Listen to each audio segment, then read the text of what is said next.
안녕하세요. 저는 40대 싱글 대디입니다. 독하게 살아온 지난날을 돌아봐야 할 때가 되었다고 느껴서 요즘 과거를 많이 추억하고 있습니다. 제 이야기를 한번 들어보실래요? 저는 고등학교 자퇴를 했습니다. 문제아였다거나 그런 건 아니었습니다. 오히려 그 반대였죠. 중학생 때 같이 어울리던 친구들이 있었는데 그 친구들과 같은 고등학교에 진학을 했었습니다. 착하고 좋은 친구들이라고 생각했는데 고등학생이 되고부터 나쁜 행동을 하기 시작하더라고요. 술, 담배는 기본이었고 반 애들을 괴롭히기도 했습니다. 저희 아버지가 선생님이셨습니다. 저희 학교는 아니었고 다른 남자 고등학교의 학생주임 선생님이셨어요. 어릴 때부터 줄곧 듣던 말이 절대로 친구들 괴롭히지 말라는 말이었습니다. 그래서였는지 친구들이 다른 친구들을 괴롭히는 게 용납이 안 되더라고요. 한 번은 저랑 같이 놀던 친구가 같은 반 친구를 교실에서 막 때리고 있는 겁니다. 놀라서 말리면서 왜 그러냐고 물으니까 자기 말을 무시했다고 하더라고요. 단순히 말을 무시해서 때렸다는 겁니다. 이해할 수가 없어서 그 친구랑 싸웠습니다. 그 친구를 말렸는데 그게 또 자존심이 상했는지 되려 저한테 화를 내더라고요. 저도 욕먹고 사는 성격은 아니라 같이 싸우다가 치고받고 몸싸움까지 했습니다. 안 그래도 자기네들 하는 행동을 말리고 제가 안 입고 왔던 제 친구들은 그날 이후로 저를 대놓고 왕따시켰습니다. 그저 같이 안 노는 정도가 아니라 대놓고 저를 괴롭히기 시작했습니다. 생각하기도 싫을 정도로 정말 많이 괴롭힘을 당했습니다. 매일매일 맞았고 다 같이 몰려와서 때린 적도 있었고 변기물도 맞아보고 의자로도 맞아보고 정말 심각했습니다. 저는 학교가 끝나면 바로 귀가를 했고 아버지는 저보다 늦게 퇴근을 하셔서 이런 저의 상황을 모르고 계셨습니다. 그때 할머니가 편찮으실 때라 어머니께서는 거의 할머니 댁에서 지내셔서 잘 보지도 못했었죠. 그러던 어느 날, 그날도 흙탕물에서 뒹군 것 마냥 거지꼴이 되어서 집에 들어갔는데 아버지가 계시더라고요. 아버지가 다니시는 학교의 개교 기념일이었습니다. 학교 선생님이셔서 그런지 제 상태를 보고 단번에 알아보시더라고요. 제이가 무슨 일이냐? 누가 그랬어? 당장 가자 학교에. 아니에요 아빠. 아무도 안 그랬어요. 그냥 저 혼자 넘어진 거예요. 진짜로요. 아버지는 제 말을 듣지도 않으시고 제 교복 상의를 들추셨습니다. 여기저기 멍투성이인 저를 보고 적지 않이 놀라신 듯 했습니다. 누가 그랬어? 아빠랑 가자. 이것들이 어른 무서운 줄 알아야지. 아니에요. 그러지 마세요, 아빠. 아니야. 그런 녀석들은 크게 혼나봐야 해. 아빠가 알아서 할 테니까 일단 같이 가자. 아니에요. 아빠 제발요. 응? 그냥 그러지 마세요. 제이가 이런 건 학교에 알리고 그런 애들은 선생님께. 아니요. 그냥 그러기 싫어요. 그냥 저 그만하고 싶어요, 아빠. 저 학교 그만두고 싶어요. 갑자기 눈물이 터지고 말았습니다. 아버지랑 키도 비슷한 17살짜리 아들이 아버지 앞에서 엉엉 우니까 아버지가 너무 놀라신 것 같았습니다. 아무 말씀 안 하시고 어쩔 줄 몰라 하시다가 그냥 안아주셨습니다.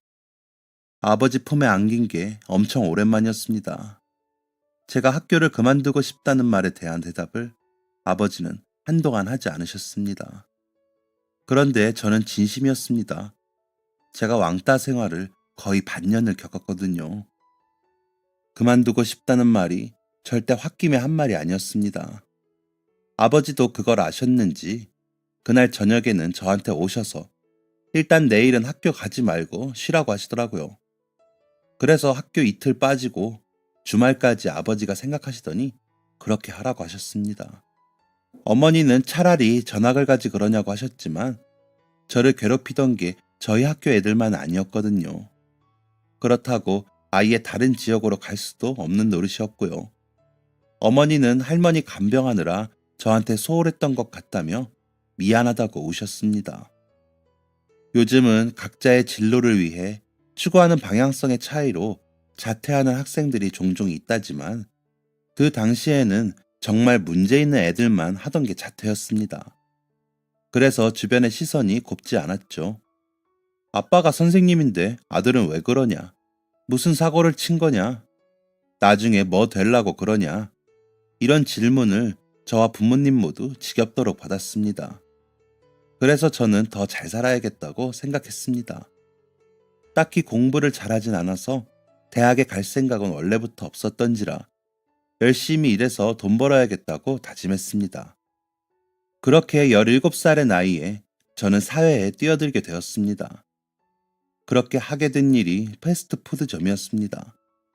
아침 일찍부터 이른 오후까지 일을 했는데 일하는 사람들이 대부분 대학생 형, 누나들이나 제 또래 친구들이었습니다. 그래서 엄청 재밌었습니다. 끝나고 같이 게임방 가기도 하고 카페도 다니면서 잘 어울렸습니다. 그러다가 거기서 제 인생 첫사랑을 만나게 됩니다. 그 누나는 저보다 2살 많은 19살이었습니다.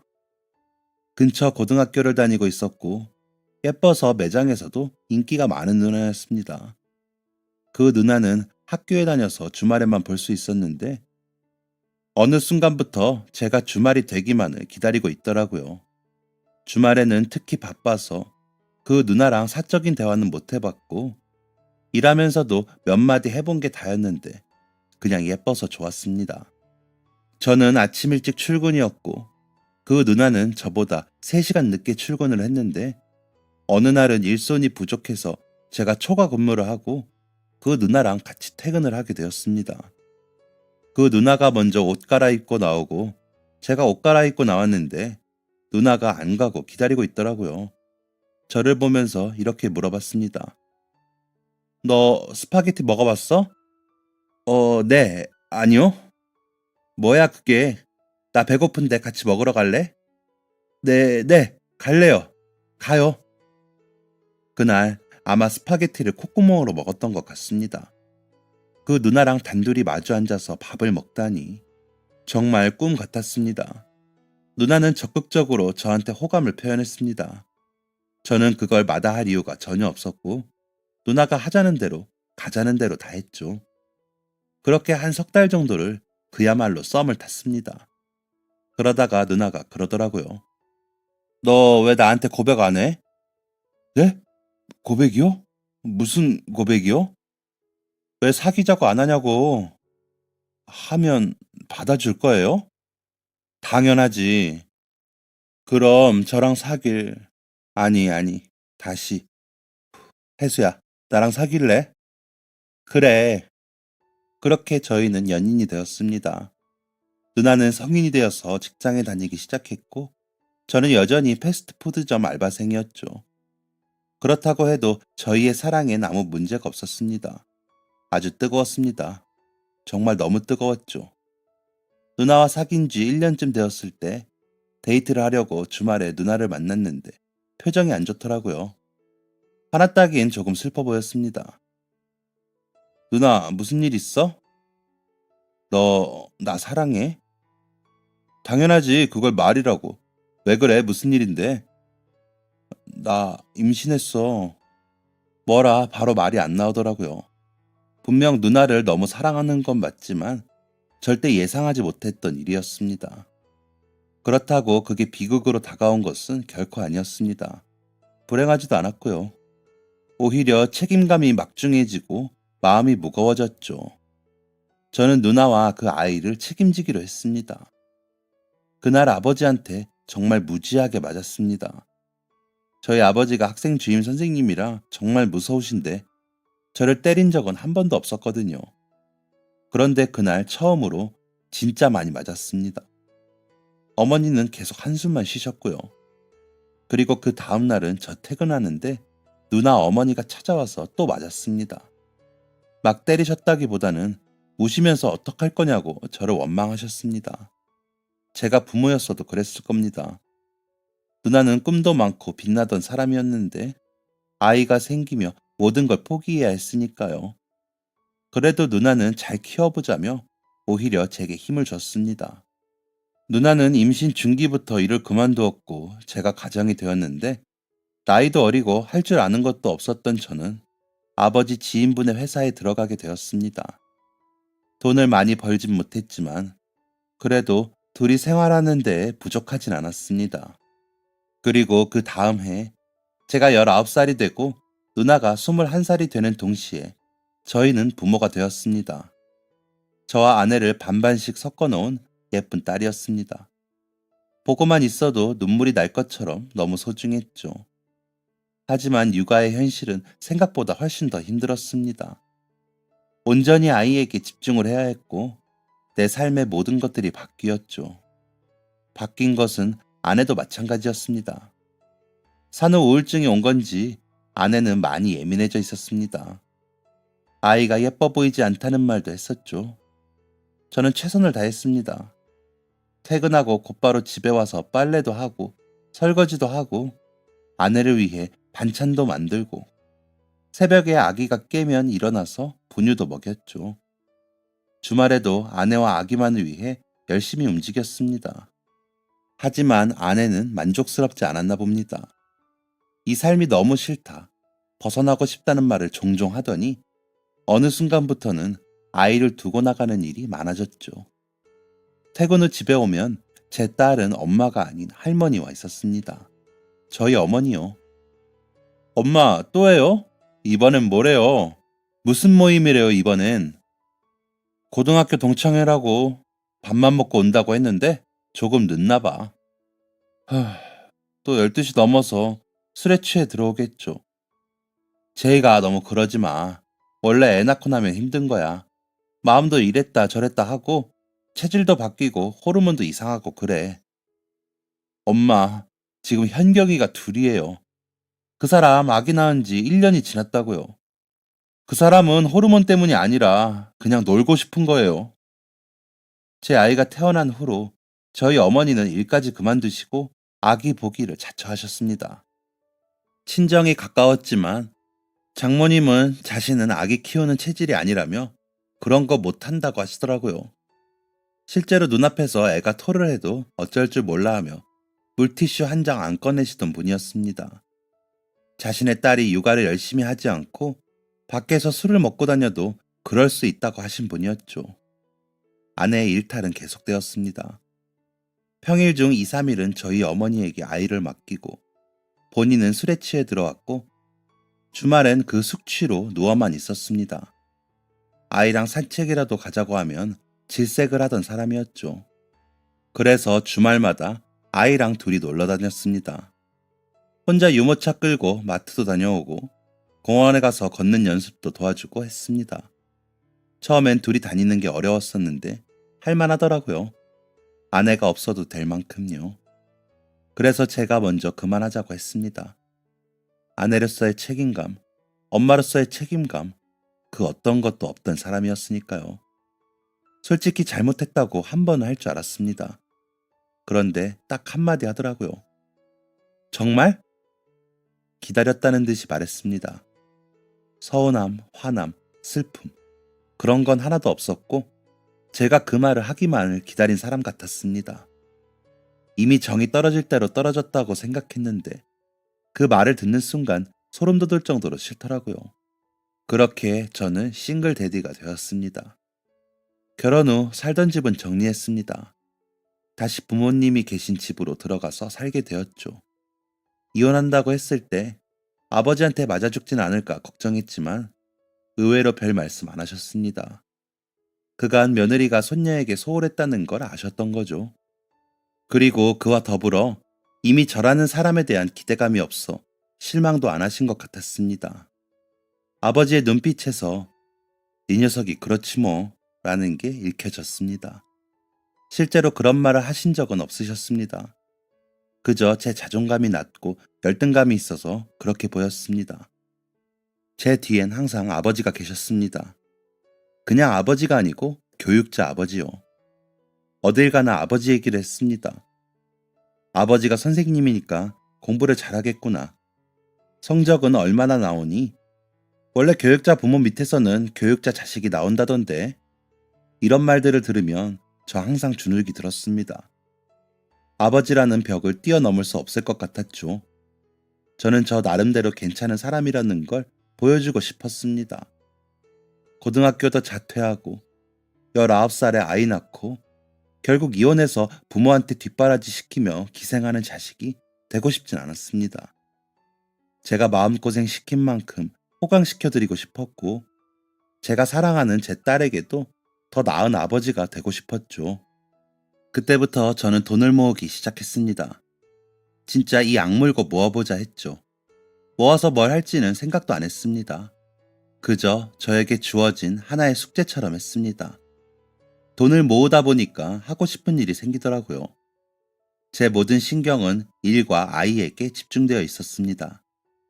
아이를 키우면서 느낀 건데 사람이 살아가는 데 필요한 것들이 정말 많더라고요.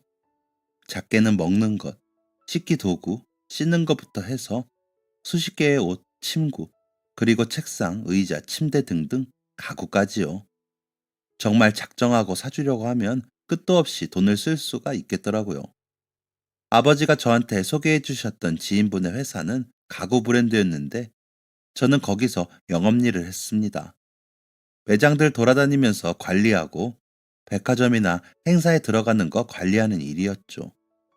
영업을 하려면 제가 가구를 직접 만들지 않아도 심지어는 만드는 걸 본 적이 없어도 다 아는 척을 해야 했습니다. 그래서 가구의 종류, 쉐입, 목재, 조립 방법 등을 세세하게 외우고 타사의 것도 공부해서 비교해서 알려주고 했습니다. 그때는 MD 파트가 따로 없어서 영업 나간 사람들이 백화점 가구 위치 조정하고 행사장 꾸미고 했었는데 그러면서 자연스레 가구와 디자인에 관심을 가지게 되었습니다. 저는 스펙도 없고 경력도 없으니까 제 위치에서 열심히 하자라는 마인드로 일을 했고 그러다 보니 좋은 기회가 주어졌습니다. 다른 회사에서 이직 제안이 들어왔습니다. 기존의 회사처럼 가구를 취급하고 있었는데 작은 가구들과 함께 소품도 취급을 하고 있었고 실내 인테리어까지 하는 회사였습니다. 생긴 지 그리 오래되지 않은 곳이었는데 연봉을 많이 주더라고요. 더 트렌디한 느낌이 있기도 했고 많은 것을 경험해보자 하는 마음에 이직을 했습니다. 24살에 대리 달고 인테리어 회사를 다니게 되었죠. 제가 키도 크고 덩치도 좀 있습니다. 생긴 것도 투박하고요. 한마디로 아기자기한 것과는 거리가 멀게 생겼는데 의외로 제 적성에 맞더라고요. 예쁜 소품들 찾아서 꾸미고 어울리는 색깔 찾고 하는 게 정말 재밌었습니다. 내가 잘할 수 있는 일이 이거구나 싶어서 4년 동안 진짜 열심히 일했습니다. 돈도 착실히 모으고 이 돈으로 부모님이랑 딸아이랑 행복하게 살아야겠다. 맨날 그 생각만 했습니다. 그런데 저의 잘못된 판단이었나 봅니다.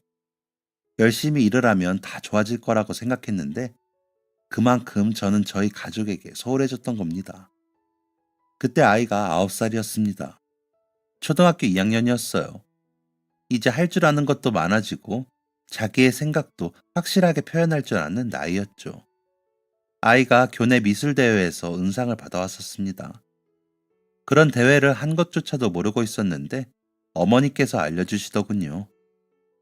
현경아, 그림대회에서 은상을 받았어? 너무 잘했네.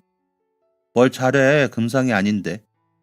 아니야, 은상도 너무 멋진 거지. 아빠 그림 보여줄 수 있어? 아이가 뚱한 표정으로 방에서 그림을 가져왔습니다. 가족 그림이더라고요. 그런데 누가 봐도 할아버지와 할머니로 보이는 그림만이 아이 양쪽에 서 있고 저는 안 보였습니다. 아빠가 없는 가족 그림이었습니다. 현경아, 아빠는 왜 안 그렸어? 아빠는 맨날 없으니까. 맨날 바쁘잖아, 아빠. 그래서 우리 가족이 아닌 것 같아서 안 그렸어. 아빠가 가족이 아닌 것 같아? 응, 우리 반 애들이 그랬는데 내가 그래서 금상을 못 받은 거래. 가족 그림에 엄마랑 아빠가 없어서. 그래서 은상이래 내가. 그날 처음 아이의 마음을 알게 되었습니다. 아니 사실 일에 치여서 아이에게 그만큼 관심을 못 쏟았던 것 같습니다. 여태까지 아이를 위해 열심히 일한다고 생각했는데 그건 다 저의 착각이었고 핑계에 지나지 않았던 겁니다. 지금까지 저는 빵점짜리 아빠였더라고요.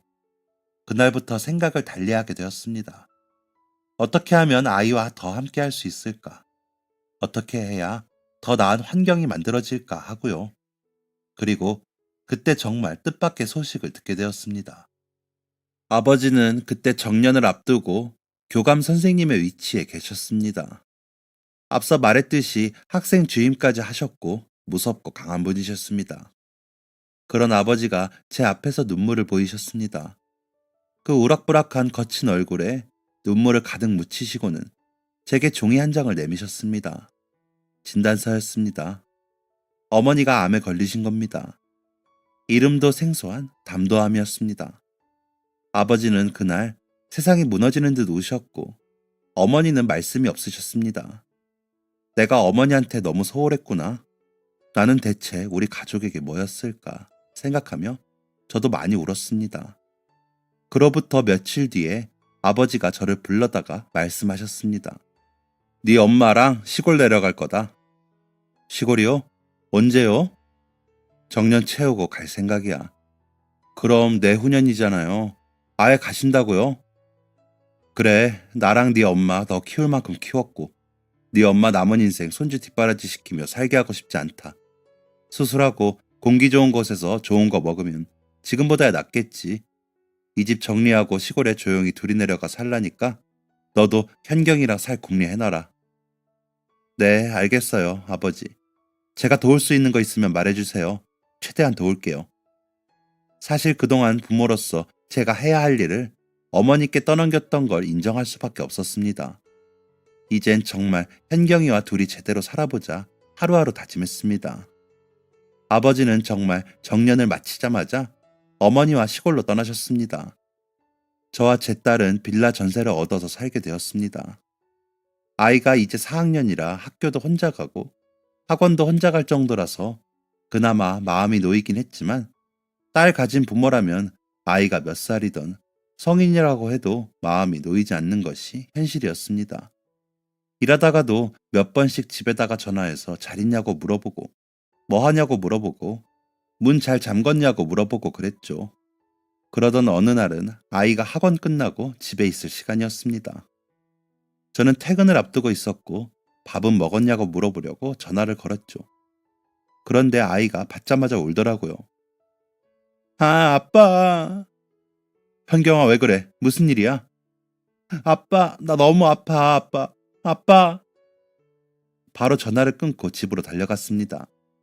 같은 팀 직원한테 집으로 경찰 불러달라고 하고 퇴근 시간도 안 되었는데 냅다 달렸죠. 집에는 경찰 오고 구급차 오고 동네 사람들 모여있고 난리가 나 있더라고요. 가슴이 머리에서 뛰는 것처럼 정신을 못 차릴 정도였는데 막상 집에 들어가서 본 딸의 얼굴은 너무나 멀쩡했습니다. 옆에 있던 경찰이 저에게 물었습니다. 아버님 되세요? 네. 아이가 칼질을 하다가 손가락을 다쳤더라고요. 심하진 않아서 구급대원들이 지혈하고 소독하고 약 발라줬습니다. 칼질이요?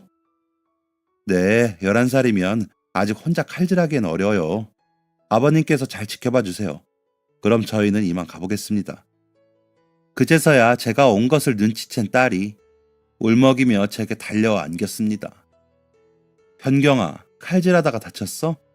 왜 그랬어, 위험하게. 아빠랑 같이 밥 먹고 싶어서. 밥? 주방 쪽을 보니 도마 위에 당근과 호박과 칼이 놓여져 있고 그 옆으로 후라이팬, 그릇, 달걀, 숟가락 등등이 꺼내져 있더라고요. 내가 아빠 달걀말이 해주려고. 아빠는 맨날 밤늦게 밥 먹으니까 내가 아빠랑 같이 먹고 싶어서. 너무너무 미안했습니다. 이게 어디서부터 잘못된 건지 어떻게 바로잡아야 할지 가늠이 되지 않았습니다. 내가 이 작은 아이에게 너무 큰 상처를 주었구나. 너무 외롭게 했구나 생각이 들어 견딜 수가 없었습니다. 저는 그 다음날 회사에 가서 이달까지만 일을 하겠다고 했습니다. 남들은 그럴수록 더 버텨서 더 잘 먹고 잘 살아야 하는 거 아니냐고 했지만 제 생각은 달랐습니다. 잘 먹고 잘 사는 것보다 같이 먹고 같이 사는 게 더 중요하겠구나 생각했으니까요. 그리고 저는 모아두었던 돈으로 인테리어 사업을 하게 되었습니다. 첫 사무실은 바로 집이었습니다. 어차피 처음부터 직원을 두고 일할 생각은 없었기에 사무실 같은 게 필요가 없었거든요. 전 직장, 전 직장, 백화점 직원분들, 지인들한테 전화를 다 돌리면서 실내 인테리어 필요한 사람 없냐고 물었습니다. 저도 이제 막 시작했기에 포트폴리오가 필요했거든요. 그런데 홀로서기는 역시 호락호락하지가 않더라고요. 생활비 정도는 벌 수 있을 줄 알았는데 터무니없는 생각이었습니다. 한 달, 두 달, 세 달이 되어가니 슬슬 적자가 나더라고요.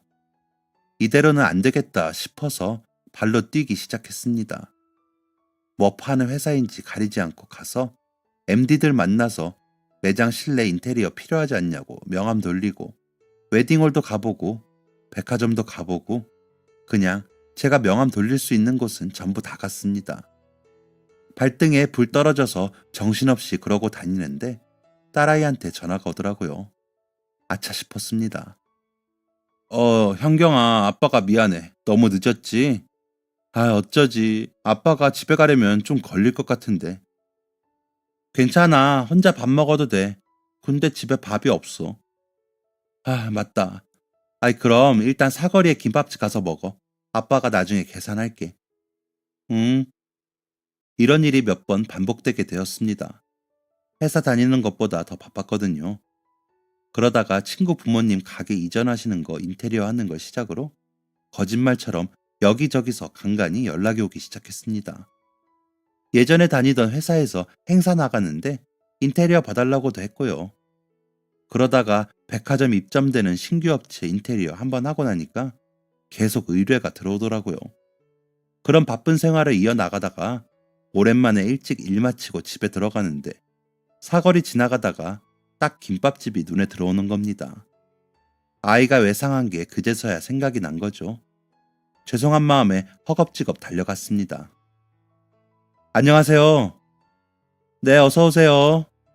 애기 아빠 오랜만이네. 네, 좀 바빠서요.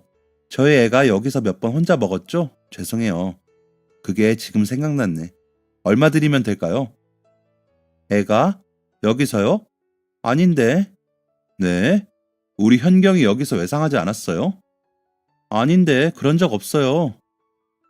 그럴 리가 없는데. 밤에 한 6시쯤에요. 아니에요. 내가 여기 하루 종일 있는데 뭘. 머리에 여러 가지 생각이 들더라고요. 다른 곳에서 먹었나? 어디서 먹었지? 왜 말을 안 했을까?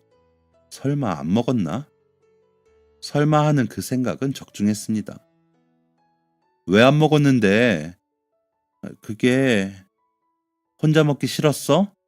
그럼 아빠한테 말을 하지 그랬어. 그게 아니고 우리 돈이 없잖아. 뭐라고? 아빠 맨날 돈 없다고 한숨 쉬는 거 알아. 그런데 내가 밥 먹으면 돈을 더 쓰잖아. 그래서 밥을 안 먹었다고? 아빠가 우리 현경이 밥 사줄 돈이 없을까 봐? 아이는 말없이 고개를 끄덕였습니다. 또 한 번 억장이 무너졌습니다.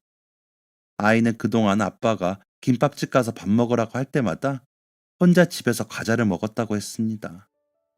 한창 클 나이에 내가 무슨 짓을 한 건지 마음이 아프더라고요. 그때 제가 계약금도 좀 많이 들어온 상태였고 어차피 일이 많아지면 일손이 필요했던 상황이었습니다. 사무실 없고 직원 구하면서 본격적으로 사업을 시작했죠. 물론 아이와 함께 시간을 보내면서요. 웬만한 일들은 직원들한테 맡기고 틈틈이 아이 학원 데려다주고 저녁도 같이 먹고 아기 때처럼 주말엔 둘이 소풍도 갔습니다. 아이가 그렇게 잘 웃는 아이였는지 잠시 잊고 살았었습니다. 그렇게 아빠에서의 위치, 사장으로서의 위치를 지키면서 저는 완벽한 생활을 이어갔습니다. 그렇게 제 나이의 앞자리가 2번 바뀌었을 때 저는 중소기업을 이끄는 대표가 되어 있었습니다. 굵직굵직한 업체들과 계약도 하고 다양한 분야로 사업을 확장시키며 회사를 많이 키웠죠. 제 딸은 어느새 어엿한 숙녀가 되어 미술 선생님이라는 꿈을 꾸며 대학을 다니고 있었습니다. 그러던 어느 날 며칠 명치 쪽이 쑤시더라고요. 딸이 얼굴빛도 별로 안 좋아 보인다면서 나이 40이면 건강검진은 필수라고 병원 한번 가보라고 했습니다. 아픈 거 검사도 하고 건강검진 예약도 할 겸 오랜만에 병원에 갔는데 암이라더군요. 어머니처럼 담도암이요. 참 어이가 없었습니다. 처음엔 그냥 정말 어이가 없었습니다. 제대로 내 할 일 하면서 산다 싶었는데 이렇게나 명이 짧다니요. 그러다가 화도 났습니다. 나쁜 짓 안 하고 착하게 잘 살았는데 이런 병을 주다니 하늘도 무심도 하다고 생각했습니다. 나중엔 체념하게 되더랍니다. 의사가 가망 없다고 한 뒤로 그다지 삶에 대한 기대도 욕심도 없게 되었죠. 그런데 딸 우는 모습 보니까 그게 또 아니더라고요. 하루라도 더 살아야겠다 싶더라고요. 아직 결혼도 안 한 애인데 이제 나까지 떠나면 가족이 아무도 없는데 어떻게 해야 하나 싶어 너무 속상했습니다. 맨날 바쁜 아빠라서 미안한 마음만 가득했는데 이렇게 일찍 떠나면 얼마나 더 미안해해야 하나 싶었고요.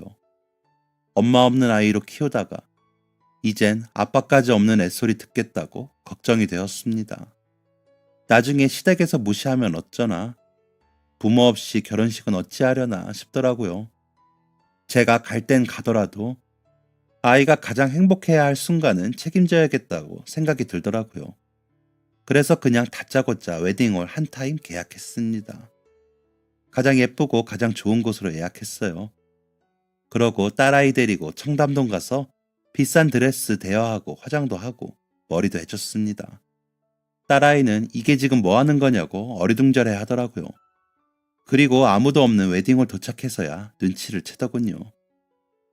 아빠, 나 죽으면 애비 없이 신부 입장해야 하잖아. 보기 싫게. 요즘엔 신랑이랑 같이 입장하거든. 그래도 혼주석에 아무도 없으면 사람들이 수군거리지. 됐어, 아빠. 나 안 해. 병경아, 내가 아무래도 너 결혼할 때까지는 못 살 것 같다. 안 한다고. 아니, 아빠 위해서 해줘. 딸 결혼식 입장은 해줘야지. 꼭 영상으로 남겨두고 여기서 찍고 저기서 찍고 그렇게 많이 남겨두고 진짜 결혼식 때 틀어줘. 사람들이 아, 저 여자는 아버지가 있었구나 알 수 있게 꼭 틀어줘. 시댁에서 부모 없는 애라고 나쁜 소리 하지 않게 이렇게 든든한 아빠가 지키고 있다는 거 알 수 있게 꼭 틀어. 꼭 틀어줘. 아빠가 왜 없어? 아빠가 왜? 왜? 아이고, 이게 얼마짜리 화장인데 울고 그래, 우리 딸. 버진로드에 발을 올린 지 30분이 지나서야 겨우 딸과 신부 입장하는 영상을 찍을 수 있었습니다. 아픈 사람처럼 보이지 않게 태어나 처음 화장도 하고 일부러 더 당당하고 더 밝게 웃으면서 걸었습니다. 제 영상이 딸아이의 결혼식장에 틀어지는 것을 상상하면서 걸었습니다. 제 딸을 지켜주게 될 누군가를 상상하며 걸었습니다. 그렇게 못난 아빠로서 딸아이에게 마지막 선물을 전해줬습니다. 그로부터 지금 1년이 지났습니다. 선생님이 되겠다던 딸은 대학교를 자퇴하고 저희 회사에서 일을 배우고 있습니다. 제 뒤를 이어 회사를 물려받으면 어떻겠냐고 했더니 쿨하게 자퇴하더라고요. 저를 닮았나 봅니다. 아직 남자친구가 없어서 결혼을 할 수 있을지 모르겠습니다. 저는 점점 증상이 악화되고 있는 상태지만 어떻게든 더 살아보려고 식단 조절하며 아주 조금씩 운동도 하고 있습니다. 딸은 절대 그 영상을 쓰는 일은 없을 거라며 저랑 입장할 거라고 하지만 그건 잘 모르겠습니다. 저도 그랬으면 좋겠지만 입 밖으로 꺼내는 순간 딸아이가 기대를 하게 될까봐 혼자 삼키고만 있습니다. 그래서 요즘엔 기도도 합니다. 하루라도 더 살게 해주세요. 딸아이 남편감이라도 보고 죽게 해주세요. 이렇게요. 매일 잠들기 전에 내일 내가 눈을 뜰 수 있을까 걱정되지만 다시 눈을 뜨고 하루를 시작하며 열심히 살아가고 있습니다. 앞으로 살아있는 한 매일을 최선을 다하며 살아갈 것입니다. 저를 위해서 그리고 딸을 위해서요. 제 삶이 하루라도 더 지속될 수 있기를 응원해주세요. 감사합니다. 지금까지 사연 들어주셔서 감사합니다. 사연이 재밌으셨다면 구독과 좋아요를 눌러주세요. 감사합니다. 안녕히 계세요.